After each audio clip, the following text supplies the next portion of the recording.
Hey, Mountainside Church. My name is Michael Blackburn, and I'm part of Freedom Church Neisner. And so it is with great joy that I get to share with you the devotions this week. And so, what I'll be sharing on is the story of Martha and Mary and how that's applicable in our lives. And so, if you look at society today, we live in a culture of hustle and hurry. It's how quickly can we get something done? And it's about getting things done. And that is the culture we live in today. And so the story of Martha and Mary, while it was written centuries ago, it's almost as if it was written for us today as a culture and a society. And so let's go to Luke 10, verse 38. And it writes, "Now as they went on their way, Jesus entered a village, and a woman named Martha welcomed him into her house."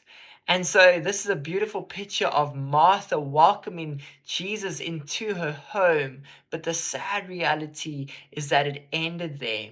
And for many Christians, they give their lives to God, they welcome Jesus into their hearts, but that's where their story ends. But that's actually where it all begins. And so, just like a marriage, the wedding ceremony is the first night of the rest of their lives. And that is like with our relationship with God. When we give our lives to God, it's only the starting step to the rest of our journey. And so Jesus comes to make us his home for a reason and a purpose. And so the one day I was asking God, why have you come to make me your home?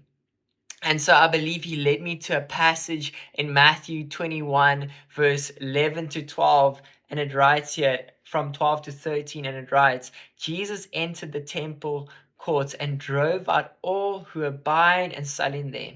He overturned the tables of the money changers and the benches of those selling doves. And he said, 'It is written,' he said to them, 'My house will be called a house of prayer, but you are making it a den of robbers.'" And so we can expound on the story, but I'm just going to touch on it. Jesus entered the temple for a reason and a purpose. And it writes there, "My house shall be a house of prayer." And I want to encourage you, Jesus came to make you his home, his abode, to abide with you for the place of intimacy. And so this word proseko means face to face. And that is Jesus's goal all along, was for a face-to-face relationship. And so Jesus never intended to stay at the door. What he desired is to come and abide with you in your home.